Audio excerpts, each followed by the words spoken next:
Hi, everyone, and welcome to the Voices of Longevity, where you meet the ISL researchers. This is a short form interview series from the Institute for Successful Longevity here at Florida State University. I'm your host, Victoria Valko, ISL's outreach assistant. And in each episode, we speak with ISL affiliates to learn more about their work, their perspectives, and the people behind their research, all under 15 minutes. Today, I'm excited to welcome Dr. Ann Barrett. Dr. Barrett is a professor of sociology at FSU and the Mildred at Claude Eminent Scholar in Social Gerontology. She received her PhD from Duke University and completed a postdoctoral fellowship at Rutgers University before beginning her career at FSU as an assistant professor. She has published dozens of articles and chapters and won numerous awards for her research and her mentorship of graduate students. Congratulations and welcome, and let's get started. So, Dr. Barrett, can you please introduce yourself and tell us a bit about your background?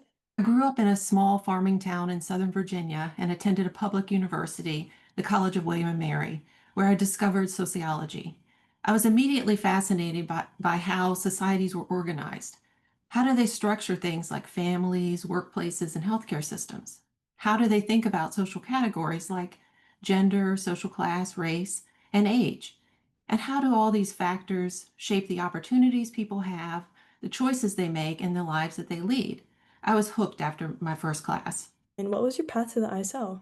When ISL was just getting off the ground about a decade ago, I was serving as the director of FSU's Pepper Institute on Aging and Public Policy.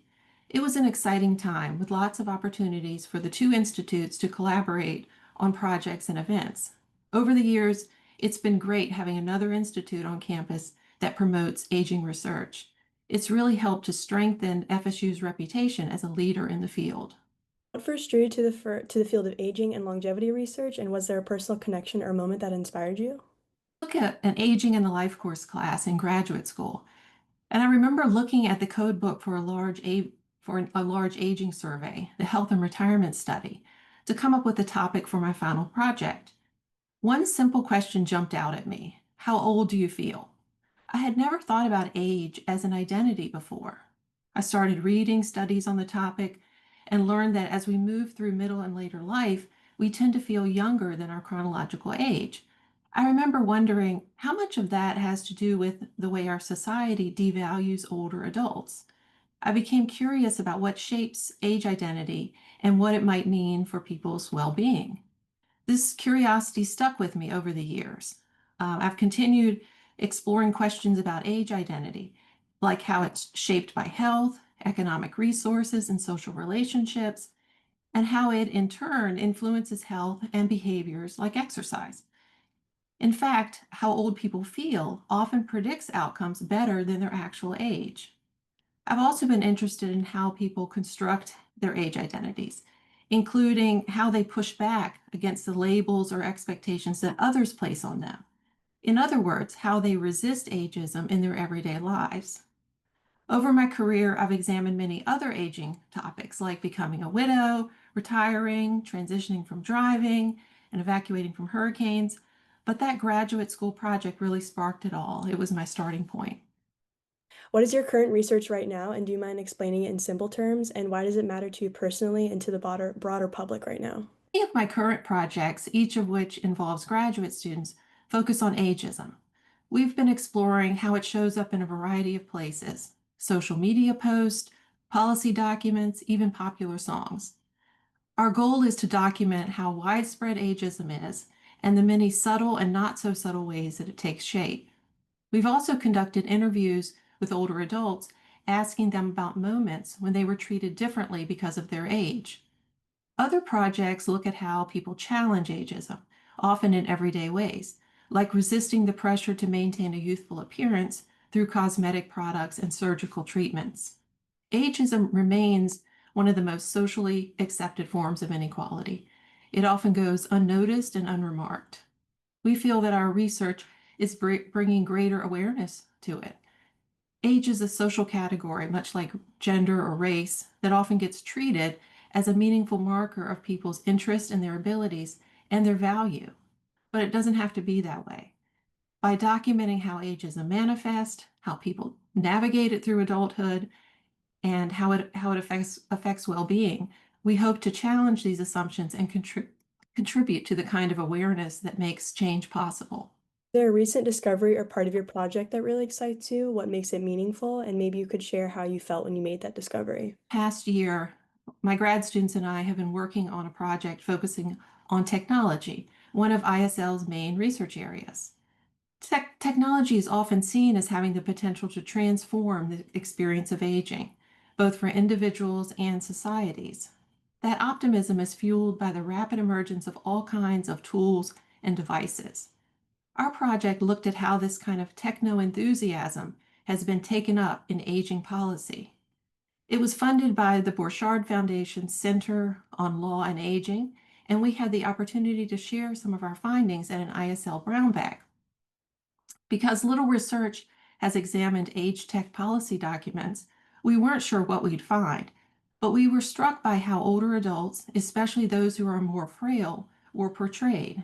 They were often framed as burdens to their families and society, while technology was presented as a guaranteed fix, even though there was little evidence to back it up. Interestingly, the technologies discussed in the documents tended to focus on surveilling and monitoring health to prevent frailty, rather than addressing the hands-on, labor-intensive care that people often need in later life, like assistance with dressing or bathing.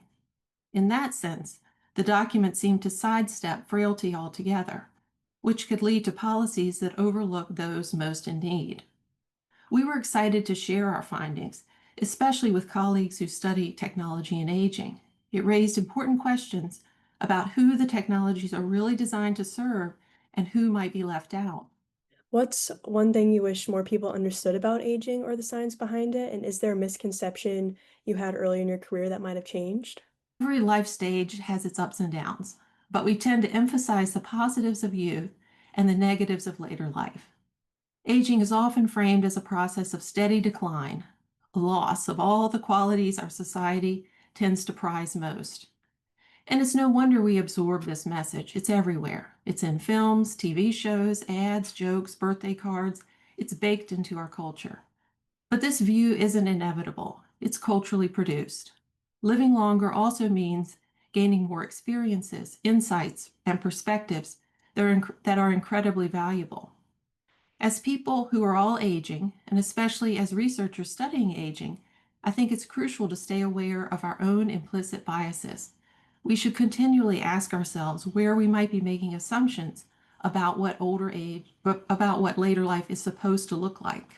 Share a moment or story when you realized your work was making a difference for older adults or for the community. I've done a lot of interviews with older adults over the years on topics ranging from caregiving and online dating to age discrimination. I'm always struck by how meaningful it is to participants that researchers are genuinely interested in their experiences and perspectives. Many really appreciate the opportunity to tell their stories, and often they tell us that no one's ever asked them these kind of questions before. Sometimes the interview itself prompts people to think about their lives in new ways. Importantly, they also get a window into the research process, what we're studying, why it matters, and how their insights contribute to the bigger picture. As researchers, we gain so much from these conversations. They allow us to capture the depth and complexity that fixed response surveys often miss. There a standout moment, opportunity, or relationship from the ISL that's had a big impact on your work or your career? Over my time at FSU, it's been rewarding to watch ISL develop into a vibrant network of aging scholars from all across campus. It's become a rich resource for anyone working in the field, making it easy to connect with colleagues who bring different kinds of expertise to the table. ISL strengthens the academic community by regularly hosting speakers, workshops, and other opportunities for intellectual exchange.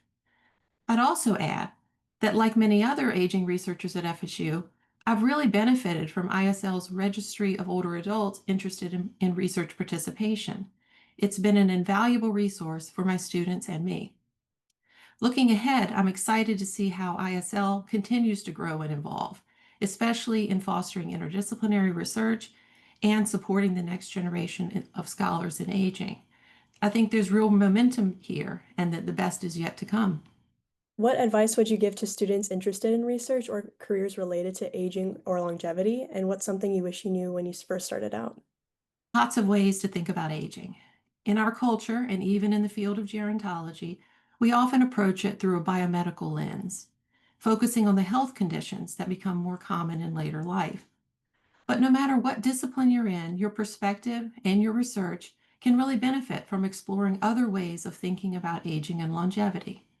What do historians have to say? Biologists, philosophers, anthropologists, cultural critics. Read widely, and you'll always have an intriguing question to explore. As we're wrapping up, just for fun, what's something non-research related you're passionate about or that helps you unwind outside of work? Enjoy practicing capoeira, an Afro-Brazilian martial art that blends acrobatics, dance, and music.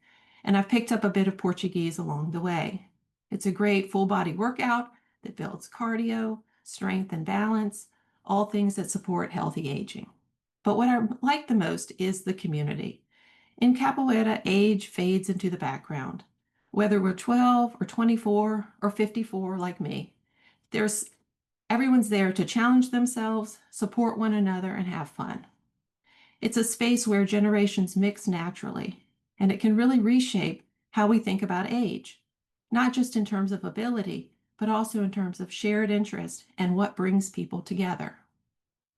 Thank you to Dr. Ann Barrett for sharing your work with us. And if you'd like to learn more about the ISL and the research happening across our network, please visit our website at isl.fsu.edu. And again, I'm Victoria Valko. Thank you for listening, and we'll see you next time on Voices of Longevity, where you meet the ISL researchers.